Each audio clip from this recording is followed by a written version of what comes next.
Okay people, this is himself and welcome to another Tekken 7 Leroy Smith guide. In this video I'm going to show you his wall combos. We'll go up in damage output and then I'll show you options that give you great OK. I'm also going to show you a 130 damage combo related to this subject, so stick around for that. First option, DF31 1+2. The input for this is really easy, but to increase the damage output, what we can do is delay the 1+2. This will improve the scaling and give us 5 points more damage. What the combo is also useful for is breaking walls.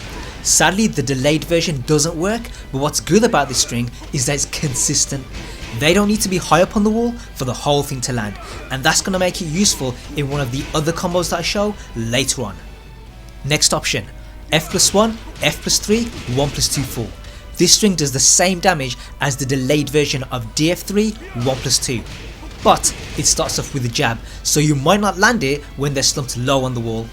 What this string does have going for it is that you get the flip over.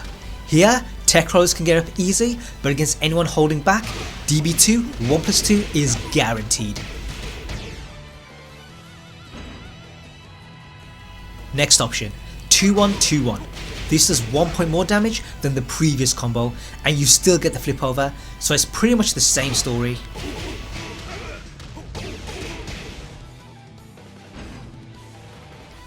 Next option, DF1 up forward 3+4 1+2.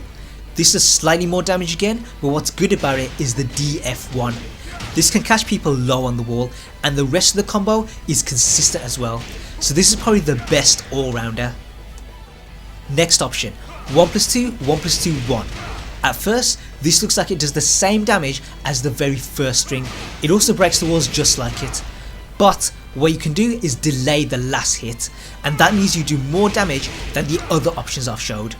What's also interesting is that this string is also his 14 frame punisher, and I covered all of Leroy's punishers in my previous video, so if you want to see that, there's a card in the corner and a link in the description. Now those are the standard wall combos, but we do have some options that give us great OK. First option is hermit stance F+4, DB2 1+2.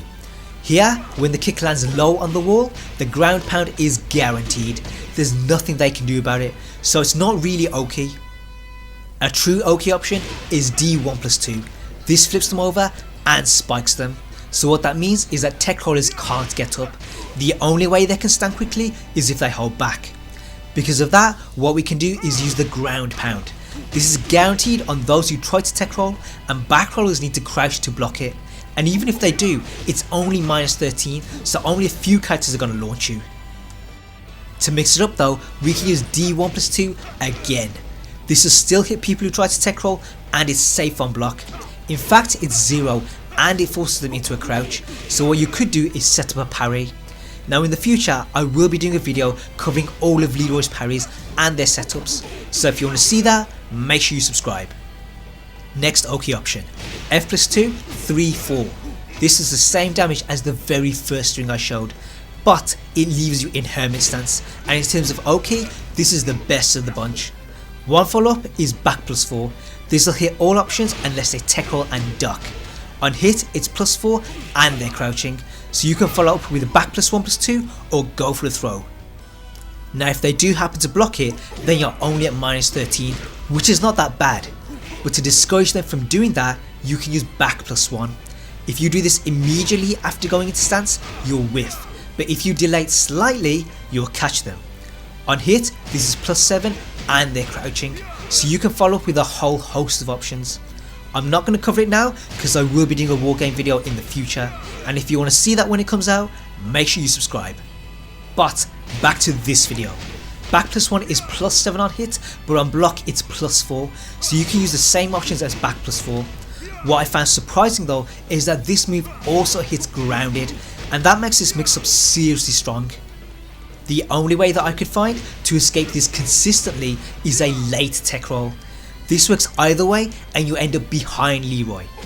But if you do it too late, you get hit on the ground, and in a real match it can be hard to time. One of Leroy's unique moves is his cane, and this can be used in wall combos as well. What you want to do is hit them low on the wall. That's why I'm sidestepping to get the timing. If you do it right, you have two options.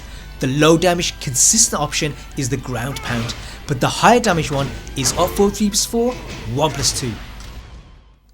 One thing we haven't talked about is floor break, so that's what we have here. Your best option is DF31 3-3. This puts them through the floor, and from there it's DF31 1+2. Sadly, the delay doesn't work, so you just have to stick with normal damage. But I'd personally go for the spike. You do lose damage, but after being put through the floor, people often tech roll, so you're more likely to land the ground pound. Another floor break option is with the cane. The ground pound will break the floor, and from there it's the same options. When you have rage, you do have a rage drive option. What you can do is jab, F plus 1+2, and then a wall combo of your choice. Unfortunately, this doesn't work with a heavy wall splat, so you just have to stick with normal combos. And that brings us to the final combo. As you can see here, in the right situation, Leroy can do 130 damage. And the reason you get such high damage is because it's like you're doing multiple wall combos. 1+2 1+2 1 is like a wall combo. F plus 3 1+2 4 is like a wall combo. And then so is the cane into ground pound. The hits and the damage just pile up, and it's only because of the scaling after the wall break that this rage art doesn't take this beyond 150. Anyway, I hope you guys enjoyed this. My next video for Leroy will be on parries or wall game, so stay tuned for that. In the meantime, check out my Punishers video, and also make sure you follow me on Twitter. There's numerous clips I upload that don't get a full video, and you might be missing out on something.